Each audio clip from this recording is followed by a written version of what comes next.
Hey, good morning and welcome to the American Soccer Club Zone on KJOY Radio 98.3 FM in Farmingdale, New York, overlooking the beautiful shopping center and the Republic Airport. We're in the center of Long Island, and it's a great place. This show is brought to you by the incredible sponsors and partners of the American Soccer Club New York. LifeVac, our Jersey Front partners. LifeVac has saved over 4,000 lives to date. We're proud to have them on our jersey. The CEO and founder, Artie Lee, and his LifeVackers around the country are on a mission to save lives. The American Soccer Club are partners in that noble endeavor. Ronkonkoma Orthopedic Group, a division of the Northwell Health, are Jersey-backed partners. Incredible Ronkonkoma Orthopedic Group division has a state-of-the-art facilities across the island. They also help athletes get back in the game, especially these days. We'll talk about the American Soccer Club. We have a lot of athletes that they're getting back in the game quickly. Our uniform partner, we're proud to say, is Bologna, Italy-based Macron, their official apparel partner. We only wear Macron. Their motto is to be your own hero. We love it. And Macron U.S. headquarters is in Bridgeport, Connecticut, a short ferry ride from Port Jefferson. We also have great sponsors in the Bongino Law Firm in Garden City, New York, Long Island's best personal injury law firm, and A-Turf, America's top synthetic turf manufacturer. A-Turf fields last an industry 14.5 years. From the Buffalo Bills Stadium to the Sousa FC Orland and Cohen Sports Complex in Central Islip, A-Turf provides a playing surface most like natural grass in pristine condition. And BQE Soccer Partners, the architects of the American Soccer Club behind the scenes. My partner, Kevin Reardon, and I put soccer partners together to launch this American Soccer Club. And finally, Todd Shapiro and Associates, the top PR agency in the country. Todd is, outside of Jim Vogt, maybe the most connected man in America. To learn more about ASC New York, go to ascnewyork.com. Buy tickets. Our next match is 7-5, July 5th, Saturday night, 7 p.m. Critical must-win game against Hofstra at Hofstra University Captain's Field. Our guests today are two soccer lifers, two people that have grown up in different countries but have come together in partnership not only in Long Island Metro New York Soccer, but now with the Long Island Junior Soccer League. And we have John Fitzgerald, Sporting Director and Director of Coaching Education, head coach, and also the head coach of American Soccer Club New York. John will tell you about himself, a longtime college coach, youth, NASL, USL, and then he'll let you know how we got to this point where he's the head coach that I've chosen for the initial season of the American Soccer Club. By the way, my name is Jim Kilmeade, and I'm the general manager, managing partner of the American Soccer Club. We'll talk about some of the things that we do in conjunction with our guest today soon. And our other guest is Ronan Weissman, one of the most well-known soccer gentlemen, professionals in this New York metropolitan area. Hails from Dublin, Ireland, I believe. I think, if I didn't get, what's the city? Dundalk. Oh, Dundalk. So scratch that from the record. It's Dundalk. Starts with a D. I got it wrong. He's also the LIJSL technical director. Was a great college player at Adelphi University. He had a great pro career as well. And you'll hear more about those. So we have great topics today, but I'd like to welcome everybody to the show. John and Ronan, welcome.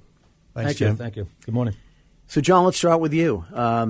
You and I met, I believe, coaching 13 and 14-year-olds in the Long Island Junior Soccer League as the only non-parent coaches, I think, at that time, the largest league in the United States of America, the LIJSL. You for the Hicksville Hawks and me for the Massapequa Celtic. Remember those days? Yeah, we had some good rivals. Yeah, but name a couple of great players that played for you, and I'll name a few that played for me. Yeah, so that was a good start, Jimmy, for us. As you said, Long Island Junior Soccer League was one of the largest leagues in the country and is still, to this day, one of the largest leagues, youth soccer leagues in the country, getting ready to celebrate our 60th anniversary coming up next year. So that's a big deal. So that says a lot about the staying power and the importance of the league and about youth players on Long Island. And as you know, in American Soccer Club, most of our players came through the LIJSL ranks and are now playing for us. So they had their great starts in the community clubs. Yeah, it's true. And, we started as young coaches in the LIJSL. One of our common denominators and mentors in life was the late, great Peter Collins, U.S. Soccer Hall of Famer from Hicksville via, I believe, Sligo, Ireland. I'm not too sure, but we'll have to check on that. And a longtime Loco executive. Peter Collins inspired all of us and created what I consider the 107 Derby, which isn't what it used to be, Massapequa, Hicksville, but it's still there. And Ronan, welcome to the show. You came to us via Ireland into college ranks and then never left Long Island. Correct. Yeah. For all my sins. Yeah. I was recruited by Bob Montgomery. Came over to Adelphi. Spent 4 great years there. Then stayed on to do my graduate degree at Adelphi also, and helped. That was when I first started getting into coaching as a graduate assistant, and I've been living here ever since. Lifetime. And you're in East Meadow now, John. You're in Smithtown, and I'm in Northport. So you went across an ocean, and John went a little bit to Suffolk County. I went to another county. And I did the same. So we probably 25-mile commute, and Ronan's was 3,000. But here we are in the same room together, so it's great. So today we want to talk about a little bit of the history of the LIJSL, what's happening today, where the LIJSL is going, and you guys have a leadership role in a great league that has given me a lot of opportunities, and a league that I've tried to give as much back to as possible with Kevin Reardon and others over the years, helping with the soccer park development, the old Soccer Zone TV show. These are all great ideas of Peter Collins, and he somehow could get anybody to do anything at any point in time, no matter how much time you didn't have. You just said, okay, where do you want me? And that's what it is today. It's hard in this new market with volunteers and time. But it's still being driven by human beings and great people. And so let's talk a little history, and then we'll get into what's going on today. And the great news is the American Soccer Club is a club that was formed by Kevin Reardon and I, and a great group of what I call a band of brothers, local Long Island, New York metropolitan, Connecticut investors that have a vision to specifically put the Long Island Metro New York area back as the leadership, the mecca of soccer development and professional soccer in the country. We had that title as kids. The Cosmos helped us get that title, helped inspire the Long Island Junior Soccer League. Gordon Bradley living in Massapequa, Pele coming to the area. The rest is history, and it's one of the reasons we're sitting here. But I think that because of the confusing nature of soccer, which we need more than a half hour to do for today's show, to figure out what's happening today, I don't know if we hold that title anymore, but we know that there's a lot of players here, and our clubs, American Soccer Club New York, is here to work with LIJSL, all its member clubs, academies, whatever you want to call them. If you're for soccer, we're behind you to develop the next players that we think we can launch into European careers and to the U.S. national team. And we'll talk about a couple of major moves been made over the last 2 weeks with the signing of Dylan Lopez, 16 years old, which is right to our manifesto. It goes right to the bottom line. But LIJSL, just talk about your position, John, and then I want Ronan to tell you where you are today, and then we'll talk about the challenges and also some really cool developments in LIJSL with the return to the Liberty Cup, the conventions coming back post-COVID, so we'll talk about that. So, but start with your role, and we'll go. My take it from role there. is the title is sporting director, so I oversee the operations of the league. There's a board of directors that oversees the league itself, who I report to. And then we have a full-service, fully staffed office. As you mentioned, Ronan is our technical director. And then we have a full office. We've got an operations manager, program and events manager, full-time bookkeeper. We've got at Soccer Park in Plainview, Peter Collins Soccer Park. We've got a person who works there full-time that oversees that. And then we have other people who also work in the office full-time. So we've got about a dozen full-time employees, and then a lot of people that help us out, committee members. And how many kids roughly in the league these days? So there's about 50,000 players registered through LIJSL, and there is over 100,000 kids on Long Island playing soccer. Through East New York State. Yeah, but but Long Island alone has about 100,000, and we have probably a little bit more than half of them registered through us. That's incredible. Yeah. Ron, why don't you tell us your role, how you and John work together, and how you work within the structure of the LIJSL? Sure. My position is the technical director for the league. I also am the director of coaching for our academy program, which was formerly known as the Select program. Our academy play in what was formerly known as the Super Y League, which is now called USL Youth. And that's a supplemental program that trains and plays throughout the summer. We're just, this weekend coming up is our first weekend of games. So kids, from all around the island, from, every club you could imagine, they come they try out from ages U10 all the way up to U19. We select teams boys and girls to play in the league, and then we go forward and the teams play probably anywhere from 8 to 10 games, throughout the summer. And then middle of August, they go back to their clubs. If during the season any of those teams win their division, they qualify to go to the USL Nationals, which is held in December down in Tampa, Florida. And we've been quite successful in sending teams down there. We had 3 last year. We had 5 the year before. So we've always had teams make it to nationals. So we're hoping to do that again this year. It's amazing because you mentioned the select program. And a lot of us had an opportunity to coach. If you got a chance to coach or invited to coach in the Long Island Junior Select program, you had to be one of the either up and coming coaches or one of the top college coaches in the area. And I remember the days, not only primarily in my early 20s when I was in college at Hofstra, that the select programs were as good as the state programs, and that's how much talent was here. And we'll talk more about my theory that I kind of trying to see if it's still backed up today. We have more good players than we've ever had as a country and definitely as an island. I don't know if we have more great players. And I think that's a topic we'll get into next because that's probably 3 shows, but we'll talk about just one. So, the LIJSL, incredible history, 60 years next year, John, right? Yep. And then the programs have had to adjust to what's going on in U.S. soccer, which is a lot of good, but a lot of not so good, but a lot of people chasing the dollar, which we think is a good thing. But at the same time, sometimes that's not driven by what's the best thing to do for the sport. John, what do you think the biggest challenge is for the Long Island Junior Soccer League right now, which was the only way you went? There was no other league. Right. There was no other upturning. You got to Division I, and LIJ had 7 or 8 divisions. It was very orderly, very structured. You made the select team, made the state team, the regional team, national team. Now it's a bit of a cluster. Right. And how is LIJ trying to adapt to that? Because I think it has recently. The market's grown itself, right? So there's a lot of private clubs, pay-to-play clubs. We talked about Peter Collins before. You can't go without saying. So Peter Collins, he was from Ireland, but he might have been the proudest American that I've ever met as well. From Hicksville, and that's where I grew up, and that's Mr. Collins was one of my first coaches. So he introduced me to the game and then learned to love the game, even as a young player. And as you said, as we all got older, Mr. Collins knew how to tap into the right people, and you could never say no to him. And it was based on volunteerism. And he was very proud of that. As the market changed, and as he got older and generations change, as you just said, volunteerism is not as plentiful.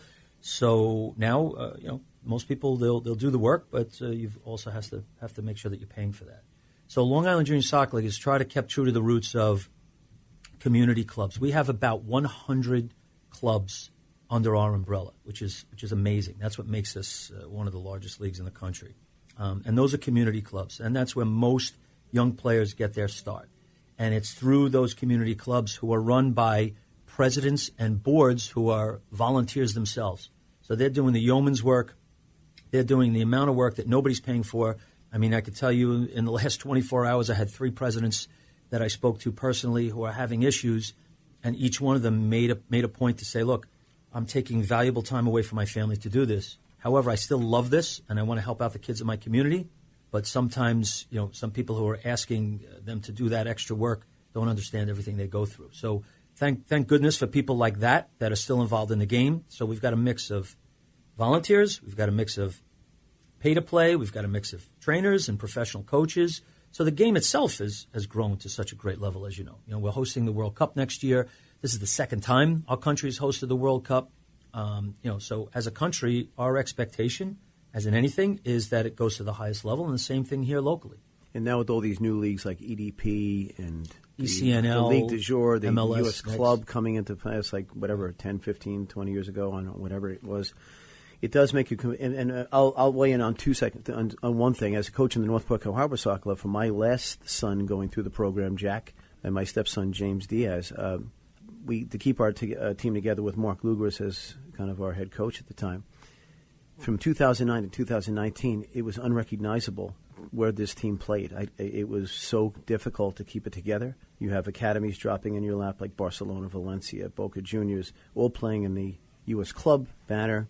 Then the EDP comes into play, trying to take the top divisions away. So it became very difficult as a volunteer coach to even, and I'm predisposed to actually understand this, and I had to defer to Mark. I'm like, what do we do with the team? I didn't want to pull it out of LIJSL. We were finally got up to Division I, and now all Division I left. So there's some real issues. Now, it looks like the league is kind of rebounded, based on what I can see from the outside, and found its niche again. And I think a lot of clubs are having to do that, too. They have to say, you know what? we're gonna this top 5% of players, and I've told you guys this offline. Peter Collins asked Kevin and I to do a focus group. 20 years ago, and we came back with the results of the focus group. And he said, "All right, what's your results?" And we all said, "Well, the biggest problem we have is you're spending 95% of your time worrying about 5% of your players." And he asked me what the answer was. He goes, "Stop doing it." However, it's hard to stop doing it, but it's the same problem today. So I don't know if there's any answers, Ronan, but outside of trying to wish for the good old days, it doesn't do us any good. So do you have any thoughts on this right now? Are you optimistic? Do you feel this is ever going to get any better? Or Yeah, definitely the good old days are gone. That's for sure. But I am optimistic about the future. The development of the game, at the higher levels has definitely improved. But there is still, the alphabet soup of leagues that's kind of there at the bottom, and to wade through that to find out what's the best pathway, for your team, for example, what would be the best pathway. It can be challenging sometimes, and the powers that be, U.S. Soccer and so on, if they bring in maybe a different structure, more of a pyramid system similar to what they do in Europe, it might help clarify, a pathway for kids, at different levels, because you're always going to have that. And the better players, rightfully so should go to, the higher level leagues and teams. And, that's how we develop those players to improve our national team and so on and so forth. So I am optimistic about it. There's a lot of good people involved in the game. I think that will persevere in the end. Yeah, well, you know what? Well, once again, let me just let everybody know, if you're just tuning in, this is Jim Kilmeade, the host of American Soccer Club Zone at the beautiful studios of KJOY 98.3 FM in Farmingdale, New York, talking to John Fitzgerald and Ronan Weissman, the leadership of the LIJSL, and guys with extensive backgrounds. Yeah, we can't go back to the good old days, so now it's a matter, what are we going to do? So let's just focus on a couple of things that are happening that have come, that the board of directors and you guys and your staff have come back to. A couple of new exciting developments. The convention's coming back, which was a huge piece of soccer business and development on the island, and the Liberty Cup, which was, tell people about that, John. Why don't you just bring us up to the good news of next year? So the convention... this year, too, actually. If people don't know, the convention is one of the largest youth soccer conventions in the country that Long Island Junior Soccer League hosted for many years at the Huntington Hilton in Melville, New York. And then what happened was when COVID hit, the convention was forced to shut down and then hadn't returned since. So we've decided internally that this is something that should come back. The presidents have mentioned it. We have a lot of our own constituents that really enjoy that. When you come together, it's a meeting of the minds. We bring in speakers. We bring in clinicians. We hold coaching, education courses. We have meetings. Presidents get together in smaller meetings. And as kind of like you talked about, focus group, they get to talk about some of the things that are more intimate to them instead of a huge setting. Coaches and players come. There's some vendors there. So there's a bit of buzz and excitement, and it's held late February, early March each year to kick off the spring season. So it's always been something that has been a positive. Other leagues come in, meetings from leaders around the state and around the region come in. So that's coming back, and especially in time to mark our 60th anniversary, which is a big deal. And you have the Liberty Cup coming back, which I know has had Irish connections, Russian connections. Ronan, tell us a little bit about the Liberty Cup. Actually, I'll just say first, the Liberty Cup is coming back because Ronan said he wanted it to come back. So really? He's the one that stepped up and said, we got to get this going. I love that. Yep. Yeah, tell us about it. So the Liberty Cup started back in the 80s. It small to begin with and grew from there. And as you mentioned, an arm of it went to Ireland and another one to the old USSR, and then it kind of faded away and didn't exist for a while. So I felt, for our academy clubs, teams, we have a program where those teams play in two tournaments throughout the summer. We used to send them to travel up to Rhode Island or Connecticut or over to New Jersey. So I thought, instead of putting people on the road in the middle of summer, let's bring people here, have our academy teams play here, and bring in teams, local teams or teams from outside of our direct area and grow it from there. The first year that it's really coming back, we realize that it's going to be a slow grow, but just like all the other stuff that we're doing at the league, we put the time and investment into it. It's going to bear fruit in the end. Well, it's great. Well, you know what? To me, I just like the whole idea. Is we're all sitting here. Everybody complains about, what's going on with this academy and this, that, and everybody's worried about what everybody else is doing. At one point, you got to take control of things yourself. So kudos to you and the league to support you in getting this back on Long Island. I think that it's a good step in the way of reestablishing an order and keeping the relevance of the league and just starting a new entity with a great history. So, and I know from the American Soccer Club standpoint, we're going to back that and be involved in any way that can help you. It goes very closely in line with what we're doing, is trying to establish Long Island and New York metro area as the epicenter of soccer. And we do have a connection already between LIJSL and a little club that's becoming a big club called Wrexham. And I think with Wrexham, I feel a symbiotic relationship with them, because if people that hear me speak about our new American Soccer Club New York and the MPSL, which I'll describe what that is in a minute, is that we're a small club with a big plan. Well, Wrexham was a small, incredibly historic club, and they've got a big plan. And look where they've done, and now they're a household word. And there's a camp now down in my hometown of Massapequa at Burns Park, where the American Soccer Club trains all the time. And they'll be the first camps this year. And how do people register for those camps, John? So it's on our site, on okay. LIJsoccer.com. Gotcha. They can find it there, and it's put out. There's a link there, and they have the dates in there. Right, and you're going to find that link also on ASCNewYork.com. Let's get into ASU New York right now. We're at the tail end of the initial season of an endeavor that started the beginning of this year. Really never had an off season, and we hit the ground running at Hofstra University, my alma mater, at Captain's Field. It's a great soccer venue. Our crowds have increased per game. We've had some of the most challenging weather, but people have come out in the rain, the cold, and now the 103 degrees. So we've seen it all. I wonder what the July 5th is going to be. It can only be cooler than the last game. But, John brought you in as the head coach. You've put a great staff together with Juan Palacio, Vic Montine, Ben Koch, and Rob Malicio. And we've got a great medical team behind us. Pretty much made up of all local guys, and everyone here lives on Long Island. But how would you encapsulate that story real quick in your experience with this club? Well, first of all, these local guys are all accomplished coaches. Our one young coach, a match analysis person is Ben Koch. He's a young up-and-comer, but the other coaches are established, have been around, so they bring a ton of experience. So, I appreciate that management has given me the freedom to go pick my staff, be able to put together what we think is the best staff that we can have for our first season. And as you mentioned before, I've been involved in USL, in NASL, and NPSL. Very proud to say that when I was with the New York Cosmos, I was coaching our Cosmos B team, our reserve team, with Aleko Eskandarian, and we won the national championship that year in front of 18,000 fans down in Chattanooga. So Cosmos, we had a great team in NASL as well under Gio Savarese. So we had a good organization running through. Having been involved with teams in those leagues, I can say that this has the closest feel to the top professional level, mainly because in the background, and as you know, you're one of the gentlemen, you're not just one of the owners, you're the general manager. You and Kevin have stepped back and let us do what we need to do on the soccer side and given us tons of support through Orlin and Cohen, who are just fantastic. I've already been on the phone with them twice this morning about players. Their follow-up is tremendous. So anyway, it's been going very well for us. Very happy with the players we have.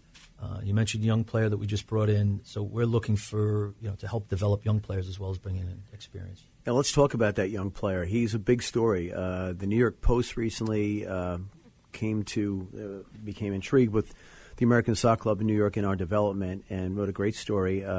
It came out to the Cradle of Aviation. We took a great iconic picture that we're sharing online now of everybody outside the original Fighting Tomcat, which is the nickname of the team, drawing on the aviation history of Long Island and Grumman Corporation, which most everybody's family worked for, especially in Hicksville.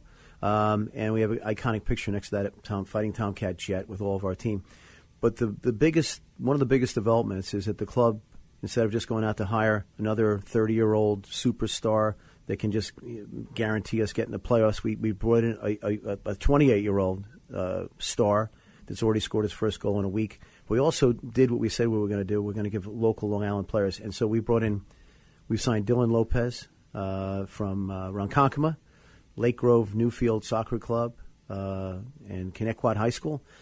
And Dylan has played in 2 games, John. So I when we brought him in together as an organization, we never said play him. Just let us get him in there, see if he can handle it. Let's give him an experience. Let's invest in him, take a chance. So how did he get from that point to the point where you had enough confidence to put him in at an away game in a tough one, a 1-1 draw, and then again at home in another must-win game for a 1-1 draw, and he held his own. But was it nerve-wracking, or did you know that he could do it? It wasn't nerve-wracking for me, but I think he was a bit nervous himself, as a 16-year-old should be, playing at that level. It was kind of out of necessity. Also, so it's good timing for him because we did have some injuries, unfortunately. So we had the need for a central midfield player, which is where he plays. He does it very well. The older players have done a great job of bringing him in, putting their arm around him, keeping him grounded, helping him out, and he is mature beyond his years already and has handled it very well. So he got on the field. He was mostly had positive impact for us. So we're very happy with him and how he's handling it. And now our job is to keep a good eye on him, take good care of him, and help him to grow and get to that next level, whether it's with us or pushing him on to a higher level if that's the case. Because as you know, that's what we're here for. And he did say in his interview that he's looking his ultimate goal would be to play in Spain. Right. So ultimately we're going to have players that we're going to look at. Who's the next Joe Scally, U.S. national team player from Lake Grove, playing in Bundesliga for Mönchengladbach. We think that Dylan is our first try to reach down. We will have a fully funded youth academy. Ronan, give me a quick summary from what you've seen, from not just outside the club, and what's your viewpoint in having played for the Rough Riders with me, having coached the Rough Riders with me, and played for multiple other professional teams. Give us your thoughts real quick. Yeah, I came to one of the games. I brought my kids. I live close to Hofstra, so it's a convenient trip for me. My first impressions coming in was that the environment, it was very, very professional. I was pleasantly surprised with the way it was set up, and I watched the game, and I look at it probably with a different set of eyes than most people. But I was overall impressed, from the layout of the field, the promotional stuff that you had around the field. I looked at the referee crew and how they'd behave, and the teams and how they were playing, the level of play, and even the coaches on the sideline. I'm watching them and how they're acting. It's just how I look at the game, and I was very impressed. So I hope it, and I'm sure it will go on to bigger and better things in the future. Yeah, it's been a real dynamic year, but that's an interesting assessment. Great respect for your opinion, Ronan. And John, 2 more games to go this Saturday at Yale, Reese Stadium versus New Haven United, team we beat 2-1, our first victory ever. And then we finish with those guys, too. So we're not going to be too fond of each other after these next 2 weeks. We're in the playoff hunt, too. So, all right, quick thoughts on them before we wrap up our show. The boys are all in. The culture's great. The boys are all sold. I mean, they're chatting about it more than we are. We certainly don't push that. We want to, we control our effort and attitude. We don't control the results. So they know that. They understand that. I have to tell you, the training has been the highest level. They're very professional about it, and they love the competition. So looking forward to these next 2 games. Well, great job, John and Ronan. Thank you for coming in today. LIJSL straight ahead, and Long American Soccer Club New York straight ahead. To find out information, go to ascnewyork.com about the American Soccer Club. You can watch us on a live stream with Game and Frame. Great broadcasting team we've developed at Hofstra University, and we'll be able to link on that. Thank you to our sponsors, LifeVac, Roland & Cohen Orthopedic Group, Division of Northwell, and Macron, our great Italian partners, make us look good on the field. So straight ahead for the American Soccer Club as we make a playoff run. By the time we get to our next show, we'll update you on that. My name's Jim Kilmeade, your host, and it's been a pleasure. Thank you to KJoy 98.3.